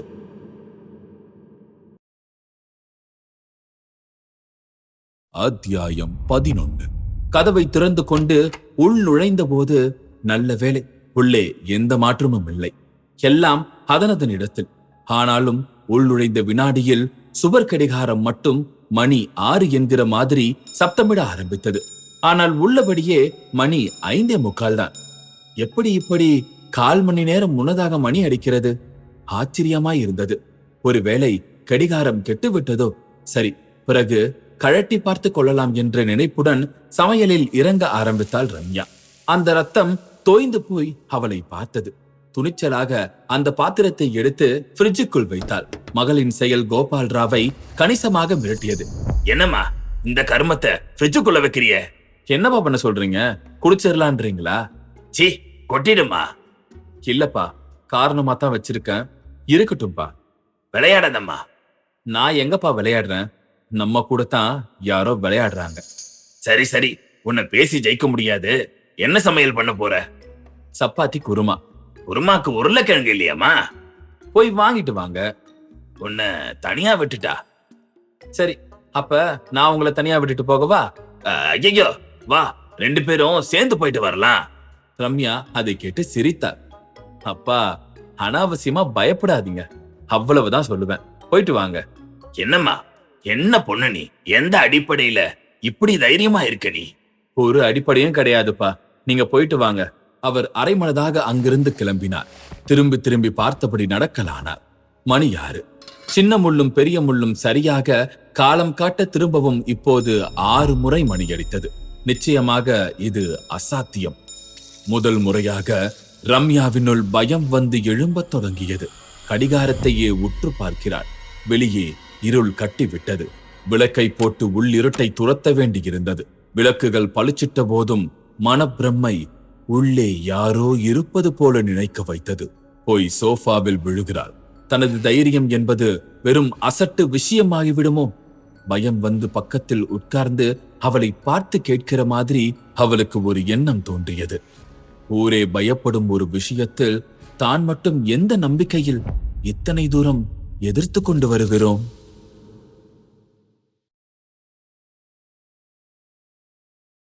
அத்தியாயம் 12. இந்த ஆவி சமாச்சாரம் நிஜம். ஆமாம், ஒன்று மற்றொன்றாக மாறித்தான் தீர வேண்டும். காகிதம் கூட எரிந்தால் சாம்பல் ஆகிறது, சாம்பல் மண்ணாகிறது. மனிதன் கூட இறந்த பின் ஏதாவது ஒன்றாக ஆகித்தானே தீர வேண்டும். அவனின் இறக்கும் உயிர்தான் ஆவியோ? அந்த உயிர் இயங்கத்தான் உடம்பு தேவையாக இருக்கிறது. அந்த உடம்பு போன நிலையில் அது எப்படி இயங்க முடியும்? அது எதை கொண்டு யோசிக்கும்? உடம்பாற்றப்பட்ட உயிருக்குத்தான் பசி, காமம், பழி உணர்ச்சி, மண்ணாங்கட்டி எல்லாம். உடம்பில்லாத உயிருக்கு இது இருக்க வாய்ப்பு இல்லையே. அப்படி இருக்க அது எந்த சக்தியை அடிப்படையாக வைத்து இப்படி மிரட்டுகிறது? என்னை மிரட்டி அதற்கு ஆகப்போவதென்ன? ரம்யாவினுள் சோபாவில் சயனித்த நிலையில் கேள்விகள் கேள்விகள் கேள்விகள் மட்டும்தான். வெளியே போய் காய்கறி வாங்கிவிட்டு கோபால் ராவ் வந்தது கூட தெரியாதபடி மனதுக்குள் கேள்விகளே கேட்டுக்கொண்டிருந்தாள். என்னம்மா சில மாதிரி உக்காந்துட்ட? நான் வெளியே போயிருக்கிறச்ச ஏதாவது நடந்ததா? இல்லப்பா. அப்புறம் ஏன் ஒரு மாதிரி இருக்க? அதற்கு பதிலை கடிகாரம் சொன்னது. ஆமாம், 6:20 என்கிற நிலையில் அதனிடம் இப்படி டான் டான் சத்தம், அதிலும் வேக வேகமாக. என்னம்மா இந்த கடிகாரம் நினைச்சப்பெல்லாம் அடிக்குது? சட்டென்று இப்போது யாரோ அழும் சத்தமும் கேட்க ஆரம்பித்தது. கோபால் ராவ் முகம் வெளிரத் தொடங்க ரம்யா சத்தம் வந்த திக்கை தேடுகிறாள். படுக்கை அறைக்குள் இருந்து வந்த மாதிரிதான் தெரிகிறது. எட்டி பார்க்க பயமாக இருந்து சமாளித்து எட்டி பார்த்தபோது சத்தம் அடங்கி போய்விட்டு இருந்தது. என்னம்மா என்ன இது? இந்த வீட்டுல நீயும் நானும் கழிக்க போற முதல் ராத்திரியே பீதியோட தொடங்குதே. பயப்படாதீங்கப்பா, சமாளிச்சிடுவோம். ரம்யா குரல் அளவில் நிமிர்ந்தாலும் முகம் என்னவோ அவளுக்கு நடுங்குவதை நிரூபிக்கிற மாதிரி தெரிந்தது. பேசாம 2 பேரும் இந்த ஹால்லயே படுத்துப்போம். சரிப்பா, நீங்க பாய போடுங்க, நான் சமையல் ஆரம்பிக்கிறேன். இருமா, நானும் உள்ள வந்து ஒத்தாசை பண்றேன். வேண்டாம், நீங்க டிவி பாருங்க. கோபால் ராவ் டிவியை திருகினார். சவுண்டாக வைத்துவிட்டு தன்னை மறக்க ஆரம்பித்தார். உள்ளே ரம்யாவும் கோதுமை மாவை பிசைய ஆரம்பித்தால் அடுப்பை மூட்டி கல்லை வைத்து மாவை இட்டு போடவும் தொடங்கினாள். ஹாலில் டிவியில் 7 மணி செய்திகள். உறக்க வாசித்துக் கொண்டிருந்தார் சந்தியா ராஜகோபால். சமையல் அறையில் மெல்ல வெப்பம் அதிகம் பரவுவது போல ஒரு உணர்வு. வென்டிலேட்டர் ஃபேனை ஆன் செய்யாதது அப்போதுதான் ஞாபகத்துக்கு வந்தது. சுவிட்சை தட்டிவிட்டு பிறகும் ஓடாமல் நின்றது. மெல்ல சமையல் கட்டின் அந்த கடப்பை கல் மேடை மீது ஏறி வென்டிலேட்டர் ஃபேனை நெருக்கத்தில் பார்த்தபோது மறுபக்கம் தெரிந்தது. மறுபக்கமாக பக்கத்து பிளாட்டின் சமையல் கட்டின் வென்டிலேட்டர் கூட தெரிந்தது. ஏனோ அந்த வென்டிலேட்டர் துவாரத்தில் வென்டிலேட்டர் இல்லை. ஒரு ஆள் நுழைய முடிந்த அளவில் துவாரமாய் இருந்தது. 2 பிளாட்டின் அந்த சமையலறை பகுதிக்கு நடுவில் ஒரு 6 அடி இடைவேளி. மேலிருந்து தரை வரை அந்த இடைவேளி கிச்சன் டாய்லெட் பாத்ரூம்களின் கழிவுகளை எடுத்து செல்லும் ராட்சச குழாய்களோடு கன்ஸ்ட்ரக்ட் செய்யப்பட்டிருப்பதெல்லாம் துல்லியமாக தெரிந்து போயிற்று. ரம்யா சகலத்தையும் பார்த்தபடி வென்டிலேட்டர் ஃபேன் விசிறியை தோசை திருப்பியால் லேசாக சுற்றிவிட்டு பார்த்தார். சில சமயம் இப்படி சுற்றிவிட்டால் சுழலும். ஆனால் அந்த வென்டிலேட்டர் சுழலவே இல்லை. மாறாக அந்த வென்டிலேட்டரே கடகடவென்று ஆடியது. தொட்டு அசைத்த போது அப்படியே சாய்ந்து ரம்யாவின் கைகளில் விழுந்தது. அந்த துவாரத்தில் வெறுமன ஸ்க்ரூ போட்டு முடுக்காமல் கொள்ளாமல் பொம்மை போல் தூக்கி வைக்கப்பட்டிருந்தது. கனெக்ஷன் வரை கட் ஆகியிருந்தது. ரம்யாவினுள் படபடவென்று பூச்சி பறக்க தொடங்கியது. வினாடியும் பாதிக்காமல் வென்டிலேட்டர் ஃபேனை அப்படியே வைத்துவிட்டு கீழிறங்கினார். விறுவிறுவென்று வெளியே வந்தார். செய்தி கேட்டு முடித்திருந்த கோபால் ராவ் மகளை அதிர்ச்சியுடன் பார்க்கிறார். பிளாட்டுக்கு வெளியே போனவள் பக்கத்து பிளாட்டை நோக்கித்தான் நடந்தாள். அது பூட்டியிருந்தது. மெடிக்கல் ரெப்ரசன்டேட்டிவ் பயந்தபடியே தங்கியிருப்பதாக சொன்ன அதே பிளாட். ஹலோ மேடம், யார பாக்குறீங்க? மெடிக்கல் ரெப்பையா? இந்த வீணாய் போன ப்ரொஃபசர் காத்திருந்த மாதிரி வெளிப்பட்டு கேட்கிறார். ஆமா சார். அவரு மாயா மச்சந்திரா மாதிரி எப்ப வருவாரு எப்படி போவாருன்னே தெரியாது. ஓகே. வழிசலாய் சிரித்தபடி திரும்பி வருகிறார். உள் நுழைந்து கொள்கிறார். கோபால் ராவ் அவள் செய்கை புரியாமல் பார்க்கிறார். என்னம்மா, எங்க போன? கிட்டத்தட்ட தெரிஞ்சிட்ட உண்மைய கன்ஃபார்ம் செஞ்சுக்கப்பா. எந்த உண்மை?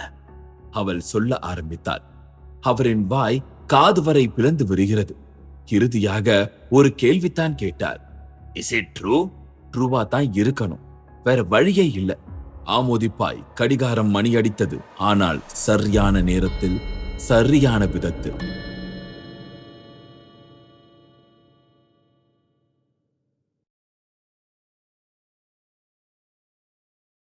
அத்தியாயம் 13. ராத்திரி பொழுது. பகலிலேயே தாறுமாறான விஷயங்கள் நடந்த அந்த பிளாட்டில் இரவு பொழுதில் கேட்கவே வேண்டாமே. ஆனாலும் கோபால் ராவும் ரம்யாவும் மிக தைரியமாக தெரிகிறார்கள்.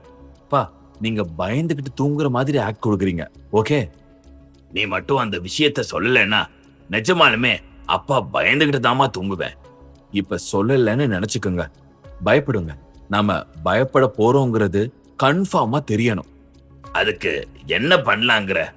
2 பேருமே இன்னைக்கு நம்ம பிளாட்டுக்கு வெளியில கார்டன்ல தான் படுத்துக்க போறோம். படுத்துக்கிட்டா? படுத்துக்கணும். அப்பதான் பயமுறுத்தல் கண்டினியூ ஆகும். பண்றது யாருங்கிறதும் தெரிய வரும். என் டவுட்டும் கன்ஃபார்ம் ஆகும். அதே போல் இருவரும் பிளாட்டுக்கு வெளியே பாய் விரித்து படுக்க ஆரம்பிக்கிறார்கள். ரம்யா நைட்டியில் மிக சோர்ந்த மாதிரி இருக்கிறார். கோபால் ராவிடம் செயற்கையான புலம்பல். கேட்டியா? எல்லாரும் எவ்வளவு சொல்லிருப்போம், எதையாவது காதுல வாங்குனியா? இப்போ பயமா இருக்கு, உள்ள படுக்க மாட்டேன்னா என்னமா அர்த்தம்? சத்தம் போட்டு கத்துகிறார் கோபால் ராவ். பிளாட் வாசிகள் காதில் விழுந்து எதிரொலிக்க எட்டி பார்க்கின்றனர். ப்ரொஃபசருக்கு மட்டும் லாட்டரி விழுந்த மாதிரி ஒரு சந்தோஷம். என்ன சார், வெளியே வந்தாச்சா? என்ன ரம்யா, உன்னை ஜான்சி ராணின்னு நினைச்சேன், இப்படி பயந்து நான்சென்ஸ் ராணி ஆயிட்டிய. கிண்டல் அடிக்கிறார். நல்லா சொல்லுங்க சார். பெரியவங்க சொன்னா கேட்கணும். தனக்குத்தான் எல்லாம் தெரியும்னு பேசினா இப்படித்தான். இப்படித்தான்னா எப்படி சார்? உள்ள ஒரே சத்தம். ராட்சசம் கொரட்டை விடுற மாதிரி, யாரோ அழற மாதிரி, அகோரமா சிரிக்கிற மாதிரி. ஓ, வெரி நாஸ்டி வாய்ஸ். அப்புறம் ப்ரொஃபசர் ஏதோ கதை கேட்கிற மாதிரி கேட்கிறார். என்ன சார், எங்க சோகம் உங்களுக்கு சுவாரஸ்யமா தெரியுதோ? கோபால் ராவ் பாய்கிறார் பதிலுக்கு. அப்ப என்ன செய்ய போறீங்க? காலி பண்ணிட போறீங்களா என்ன? ஆமா, பண்ணிடணும். நோனோ, பாப்போம், சமாளிச்சு பாப்போம். குறுக்கிட்டு வேகமாக மறுக்கிறாள் ரம்யா. அப்ப குழந்தைக்கு இன்னும் கூட முழுசா பயம் வரல போல இருக்க. அவ கண்ணு எதுக்க அந்த செத்து போன பத்மினி நேரா வந்து அகோரமா நின்னாதான் என் மகளுக்கு பயம் வரும். கோபால் ராவ் அச்சு அசலாக உரு போட்ட மாதிரியே பேச, ப்ரொஃபசரிடம் முகம் போன விதத்தில் அவர் ஏதோ ஒரு வகை முடிவெடுத்தது போல ஒரு தோற்றம். சரி சரி, இப்போ காரிடார்ல படுக்காம என் வீட்ல வந்து படுங்க வாங்க அழைக்கிறார். பரவாயில்ல சார், உங்களுக்கு எதுக்கு தொந்தரவு? தொந்தரவு இல்ல சார், உதவி. நாங்களும் பயந்துகிட்டு தானே இருக்கோம். ஒருத்தருக்கு ஒருத்தர் ஆறுதலா இருக்கணும் இல்லையா? கோபால் ராவ் ரம்யாவை பார்க்க, ரம்யாவும் ஓகே என்று சொல்வது போல இமையை அசைக்கிறார். இருவரும் தங்கள் பிளாட்டை பூட்டிவிட்டு ப்ரொஃபசர் பிளாட்டுக்குள் நுழைகின்றனர். ப்ரொஃபசரின் மனைவி முகத்தில் இருவரின் வருகையும் இப்போது பூ போட்டது போல சந்தோஷத்தை உருவாக்குகிறது. வாங்க வாங்கோ என்று வரவேற்கிறார். அகந்து படுடி, 2 பேரும் இங்கதான் இன்னைக்கு படுக்க போறாங்க. ப்ரொஃபசரிடம் வீச்சலான கட்டளை. விடிந்து விட்டது. தூங்கினதே தெரியாத விழிப்பு. கோபால் ராவ் தான் முதலில் எழுந்து கொண்டார். பக்கத்தில் படுத்திருந்த ரம்யாவையும் உசுப்பினார். ரம்யா கண்ணை திறக்க மிகவும் கஷ்டப்பட்டார். இத்தனை அழுத்தமான ஒரு தூக்கம் தூங்கி நெடுநாள் ஆன மாதிரி ஒரு பிரமிப்பு அவளிடம். அவளுக்கு மேல் ப்ரொஃபசரும் அவர் மனைவியும். எல்லாரையும் கோபால் ராவ் தான் எழுப்பினார். கடிகாரத்தை பார்த்தால் மணி 8. அட கருமமே, இது என்ன இப்படி தூங்கி இருக்கிறோம்? அதானே, ராத்திரி பூரா பயப்படுறதுக்கே நேரம் சரியா இருக்கு. தூக்கமே வராது. இன்னைக்கு என்ன இப்படி தூங்கி விடிஞ்சிருக்கோம்? ப்ரொஃபசரும் வியக்கிறார். ரம்யாவிடம் மட்டும் தீவிரமாய் ஏதோ சிந்தனை. செயற்கையாக ஏதோ ஒன்று தாக்குனதனால் கூட இருக்குமோ? அவள் கேள்விக்கு பதிலும் உடனே கிடைத்தது. ஹாலில் ஒரு ஓரமாக பள்ளி ஒன்று தரைமேல் விழுந்து கிடந்தது. கிட்டே நெருங்கியும் ஓடாமல் செத்தது போல கிடந்தது. ஒரு குச்சியால் புரட்டி விடவும் கைகால்களை லேசாக அசைத்துவிட்டு சாகவில்லை என்று சொல்லாமல் சொன்னது. நடுவில் ப்ரொஃபசரும் அவர் மனைவியும் இதை அதிசயமாக பார்க்கின்றனர். என்னம்மா இது, பள்ளியெல்லாம் ஆராய்ச்சி பண்ணிக்கிட்டு இருக்க? கேட்கின்றனர். ஒன்னும் இல்ல சார், நாம மட்டும் இல்ல, பள்ளி கூட ராத்திரி மயங்கி இருக்குது. இந்த அறைக்குள்ள தூங்க வைக்கிற ஒரு ஸ்ப்ரே பாஸ் ஆயிருக்குன்னு நினைக்கிறேன் என்றாள் ரம்யா. என்ன ஸ்ப்ரேவா? என்னம்மா சொல்ற? ஆமா சார், நம்ம தூக்கம் ராட்சச தூக்கம். நடுவுல எழுந்திரவே கூடாதுன்னு தீர்மானிக்கப்பட்ட தூக்கம். அட நீ வேற, எங்களுக்கு இந்த மாதிரி நிறைய தடவை ஆகியிருக்கு என்கிறார் ப்ரொஃபசரின் மனைவி. என்ன சொல்றீங்க? ஆமாம்மா, இந்த பிளாட்ல இதுவும் ஒரு அதிசயம்தான். அதுக்குதான் தலையில அடிச்சுக்கிறேன், காலி பண்ணிடுவோம்னு. நான் என்ன வீடு பார்க்காமல இருக்கேன்? நல்ல வீடா கிடைக்க வேணாமா? அவர்கள் புலம்பலுக்கு நடுவில் அங்கிருந்து மெல்ல வருகின்றவர்கள் தன் பிளாட்டை பார்க்கிறார்கள். பூட்டியபடியே இருந்தது. அதே சமயம் அந்த பக்கத்து பிளாட்டான மெடிக்கல் ரெப்பின் பிளாட்டும் பூட்டியிருக்கும் அதே நிலையில் இருந்தது. ஆனால் சுரீர் என்று ஒரு மாறுதல். முந்தின இரவில் கோத்ரேஜ் பூட்டு தொங்கிக் கொண்டிருந்தது, இப்போது ஹாலிகார் பூட்டு. என்றால் நடுவில் அவன் வந்து போயிருப்பானோ? கேள்வியோடு தன் பிளாட் கதவை திறந்து கொண்டு உள் நுழைந்தவள் போன வேகத்தில் வெளியே ஓடி வந்தாள். உள்ளே ஹால் முழுக்க துண்டிக்கப்பட்ட கைகள், காதுகள், கட்டை விரல்கள் என்கிற மனித மாமிச துண்டுகள்.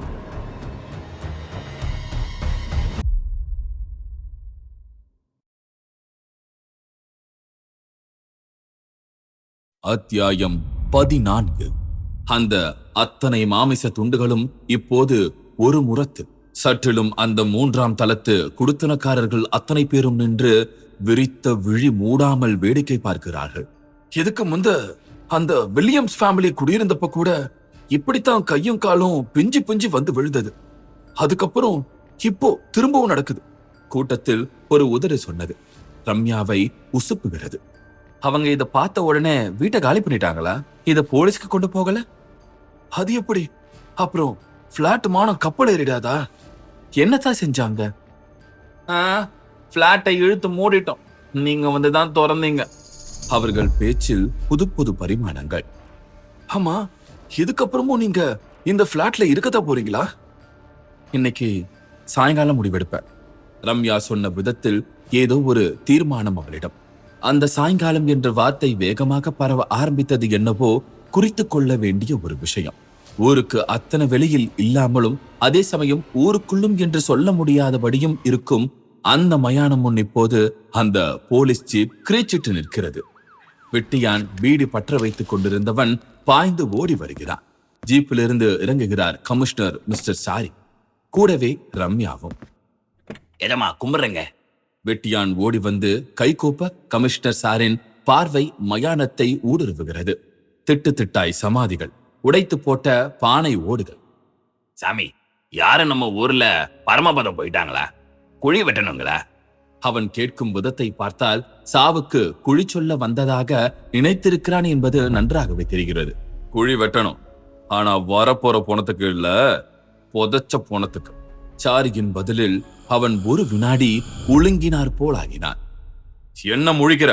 கொடூர அதட்டலோடு உள்ளே நுழைய தொடங்குகிறார் சாரி. உடன் நெருடலின்றி ரம்யா. எஜமா, பேச்சே புரியலீங்களே. கொஞ்ச நேரத்துல விளங்கிடும், அப்ப பாரு. ஆமா, நேத்து ஒரு வயசு பொண்ண அடக்கம் பண்ணாங்களா? ஆமா ஆமா எஜமா. எங்க அது அடக்கம் பண்ண சமாதி? அவன் தயங்கியபடி கை காட்டி அழைத்து செல்கிறான். சமாதி கபடி விளையாடிய மண் பரப்பு போல் கிளர்ந்து போய் கிடந்தது. ஆமா, சமாதி ஏன் இப்படி இருக்கு? எப்படிங்க? மத்த சமாதி எல்லாம் பூசி ஒழுங்கா இருக்கு, ஆனா இது ஏன் இப்படி இருக்கு? அது வந்து இது. சரி சரி, அந்த பணத்தை இப்ப வெளியே எடு பார்க்கணும். அவன் தலையை சொருகிறான். கண்களில் அநியாயத்துக்கு ஒரு வகை தயக்கத்தை காட்டுகிறான். இப்ப வெளியே எடுக்க போறியா இல்லையா? அந்த மிரட்டல் தாளாமல் திரும்ப அந்த சமாதியை தோண்ட ஆரம்பிக்கிறான். மெல்ல வெளிப்பட ஆரம்பித்தது அந்த சடலத்தின் உடல். பாகத்தில் சொல்லி வைத்த மாதிரி காதுகளோ கைகளோ காலில் விரல்களோ இல்லை, நறுக்கி எடுக்கப்பட்டிருக்கிறது. சாரி ரம்யாவை அதிக பிரகாசத்தோடு பார்க்கிறான். உன்னோட யோகா 100% ஓகே தாமா என்று ஸ்பாட் சர்டிபிகேட் தருகிறார். தந்த கையோடு முஷ்டியை மடக்கி ராக்கி பட நாயகன் போல ஒரு குத்து அந்த வெட்டியானுக்கு. எஜமா எஜமா, நான் நடந்தது சொல்லிடுறேன், கண்டிப்பா சொல்லிடுறேன் என்று அந்த மயான மண்ணில் விழுந்து புரண்டு எழுந்திருக்கின்றான். சொல்லு. அவன் சொல்ல தொடங்க இருவரிடமும் ஆச்சரியத்தில் கண் இரண்டிலும் உஜாலா பிரகாசம்.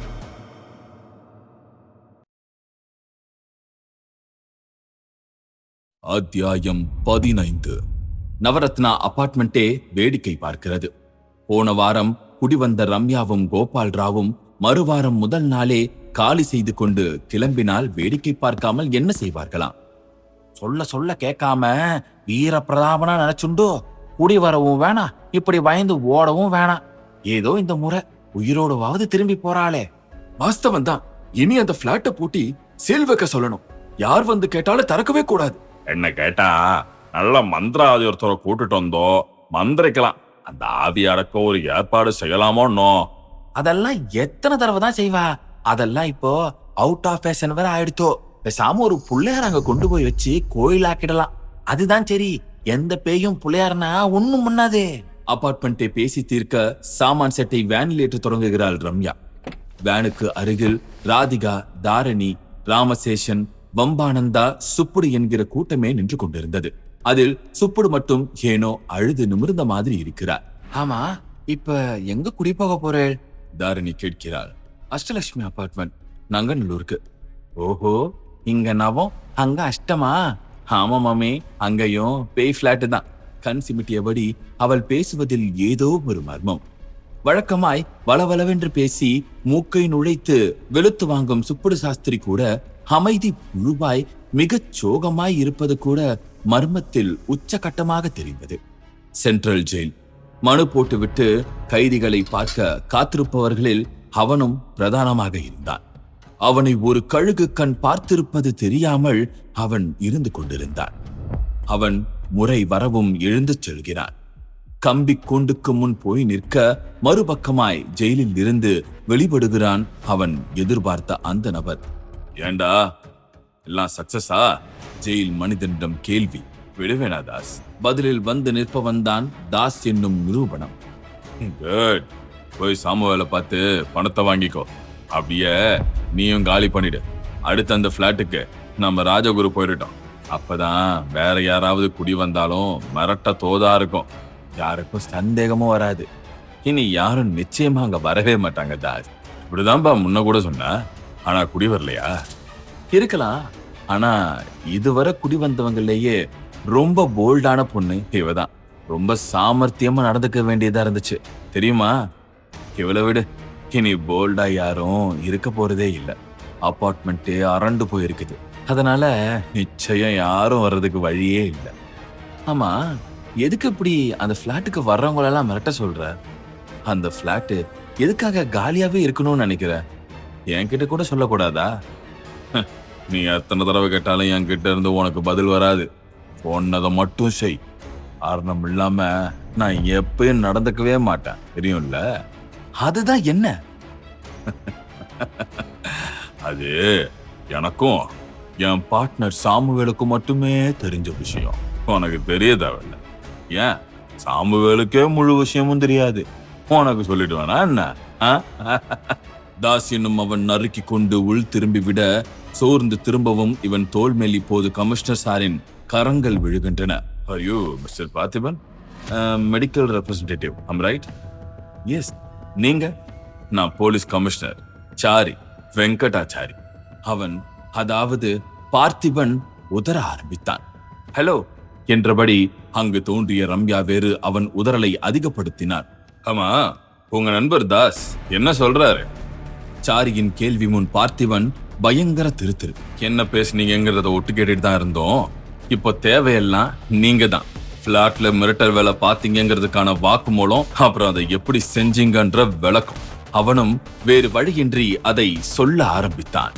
இங்க வேணா, நம்ம ஆபீஸ்க்கு வந்து சொல்லுங்க. அவன் பலியாடு போல அவர்களை பின்தொடர்ந்து கமிஷனர் ஆபீஸ் செல்ல ஆரம்பித்தான்.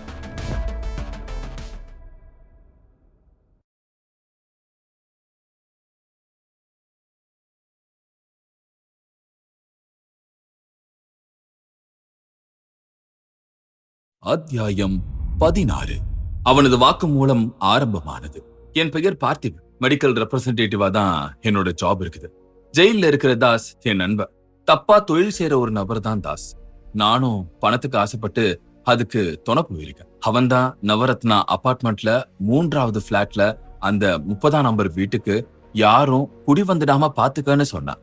எதுக்காக அப்படி சொன்னான்னு இன்னைக்கு வரைக்கும் எனக்கு தெரியவே தெரியாது. ஆனா நிச்சயம் வலுவான காரணம் இருக்குதுன்னு மட்டும் எனக்கு நல்லா தெரியும். அவ சொன்னதுக்கு ஏற்ப பக்கத்து பிளாட்ல குடி இருந்துகிட்டு குடி வர்றவங்களை மிரட்டுறதுதான் என்னோட வேலையே. ஒரு 3 வருஷமா யாருமே குடி வரல. அதனால பிரச்சனை இல்லாம இருந்துச்சு. நானும் பெரும்பாலும் அந்த பிளாட்டுக்கு போகாம பூட்டியே வச்சிருந்தேன். எப்பயாவது போயிட்டு அங்க பாத்துட்டு வருவேன். ரம்யாவுடன் கோபால்ராவ் வரப்போறது தெரிஞ்சதும் திரும்பவும் போய் வர ஆரம்பிச்சேன். ஜெயில தாஸ் கூட ரொம்ப பயந்தான். எப்படியாவது மிரட்டி அவங்கள அனுப்பணும்னா. கோபால்ராவ் குடி வந்த ஜோர்ல கதவு திறந்திருந்த நிலையில ஒரு நாள் அவரை பார்க்க போனேன். அப்ப கோபால்ராவ் பேப்பர்ல சுவாரஸ்யமா ஏதோ படிச்சிட்டு இருந்தாரு. ரம்யா கூட சமையல் கட்டுல இருந்தாங்க.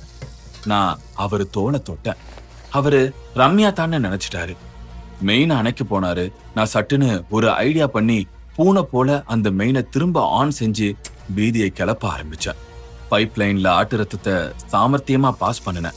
அதுக்காக ஒரு பைபாஸ் லைனை நான் ஏற்கனவே அந்த 3 வருஷம் கேப்ல செஞ்சு வச்சிருந்தேன். என் பிளாட்ல இருந்துகிட்டே அதை செய்ய முடியும் என்னால. அதனால அதை செஞ்சேன். நீங்க போய் பார்த்தா அத உங்களால புரிஞ்சுக்க முடியும். நடுவுல மினி டேப் ரெக்கார்டர்ல அலாரம் பெல் வாய்ஸ ரெக்கார்ட் பண்ணி அதையும் அந்த ஹால் வால் கிளாக்ல பிக்ஸ் பண்ணிட்டேன். 24 மணி நேரத்துல ஒரு குறிப்பிட்ட 60 நிமிஷத்துக்கு மட்டும் அந்த டேப் ஒர்க் பண்ணும். அதுக்கான ரிமோட் சிஸ்டம் ஏன் கண்ட்ரோல்ல. தப்பான நேரத்துல மணி அடிச்சு உங்களை குழப்பும். அப்புறமா இந்த அழற சத்தம், ஓடுற சத்தம்லாம் கூட ரெக்கார்டர் வாய்ஸ் தான். ஆனா கரணம் தப்புனா மரணங்கிற மாதிரியான விஷயம் இது. புத்திசாலிங்க உடனே இந்த விஷயத்த ஆராய ஆரம்பிச்சிருவாங்க. உதாரணமா கடிகாரத்தை அப்பவே டெஸ்ட் பண்றதுக்காக எடுத்திருந்தா என்னோட பிளான் எல்லாமே தெரிய வந்திருக்கும். ஆனா ஒழுங்கா ஓடிட்டு இருக்கிறதால பெரும்பாலும் கழட்டி பார்க்க தோணாது. பயம் காரணமாவும் இதையெல்லாம் செய்ய தோணாது. இப்படிதான் அடுக்கடுக்கா உங்களை நான் மிரட்டினேன். வென்டிலேட்டர் ஃபேன் துவாரம் வழியா என் ஃபிளாட்ல இருந்து அந்த ஃபிளாட்டுக்கு போக வழி செஞ்சு உள்ள போய் வந்த சாமான்களை எல்லாம் புரட்டி போட்டு பேய் அட்டகாசம் செஞ்ச மாதிரி எல்லாத்தையும் செட் பண்ணேன். உச்சகட்டமா சுடுகாட்டுக்கு போய் அப்பதான் புதைச்ச பணத்தோட உறுப்புகளை எல்லாம் வெட்டி எடுத்துட்டு வந்து வீட்டுக்குள்ள போட்டு பீதிய அதிகமா ஆக்குவேன். நடுவுல தப்பி தவறி யாரும் எழுந்து வந்து பாத்திர கூடாதுன்னு மயக்க மருந்து ஸ்ப்ரேவை ப்ரொஃபசர் வீட்டு சாவி துவாரத்து வழியா பாஸ் பண்ணினேன். மத்த விஷயத்துல தாக்கு பிடிக்கிறவங்க கூட கண்டிப்பா இந்த விஷயத்துல நிச்சயம் தூங்கி ஆகணும், அதோட பயந்தே தீரணும். ஆனா எப்படி இத போலீஸ் தெரிஞ்சுக்கிட்டு என்ன பிடிச்சாங்கிறதுதான் எனக்கு புரியவே இல்லை. அவனும் நீண்ட வாக்குமூலத்தை கொடுத்துவிட்டு கமிஷனர் சாரி ரம்யாவை பார்க்கிறான். அவள் ஃப்ரிட்ஜில் எடுத்து வைத்திருந்த ரத்தத்தை ஒரு பாலத்தின் பையில் பேக் செய்த நிலையில் எடுத்து நீட்டினாள். இது ஆட்டு ரத்தங்கிறது எனக்கு நல்லாவே தெரியும், அதான் எவிடன்ஸ்க்காக எடுத்து வச்சேன் என்றவள் அன்றைய வாக்கிங்கை மிக ஸ்லாகிப்பாக சொல்லிக் கொள்கிறாள். அதில்தான் அந்த பெண் பிணத்தை பார்க்க முடிந்தது. மஞ்சள் பூசிய உடம்பும் நீளமான அந்த விரல்களும் மனதில் ஆழமாக பதிந்து விட்டது. இந்த நிலையில் மறுநாள் அதே விரலும் கையும் அகலாத மஞ்சள் திப்பியோடு கொஞ்சம் போல் மண் திப்பியோடு வீட்டுக்குள் கிடந்தபோது புத்தியில் ஒரு குட்டி யூகம். அருகாமையில் மிக சமீபமாக புதைக்கப்பட்ட பெண் பிணத்தினோட பாகங்களாக இது இருக்குமோ? யூகத்தை கமிஷனர் சாரியிடம் போய் உறுதி செய்து கொண்டாயிற்று. அப்படியே அபார்ட்மெண்டின் வம்பு மனிதரை அதாகப்பட்டது பார்த்திபன் தான் கண்ட நேரங்களில் வந்து போகின்றவன் என்கிற விஷயமும் உறுதியானது. பார்த்திபன் தான் சுடுகாட்டுக்கு வந்து பிணத்தையும் வெளியே எடுத்து உறுப்புகளை எடுத்துக்கொண்டு போனவன் என்பது வெட்டியான் வாக்குமூலத்திலேயே உறுதியானது. இதெல்லாம் எதற்கு? பார்த்திபனை ஃபாலோ பண்ணியதில் அது தாஸுக்காக என்பது தெரிந்துவிட்டது. சரி, தாஸ் எதற்காக இப்படி மிரட்ட சொன்னான்? இந்த பிளாட்டுக்கு ஏன் மத்தவங்க குடி வரக்கூடாது?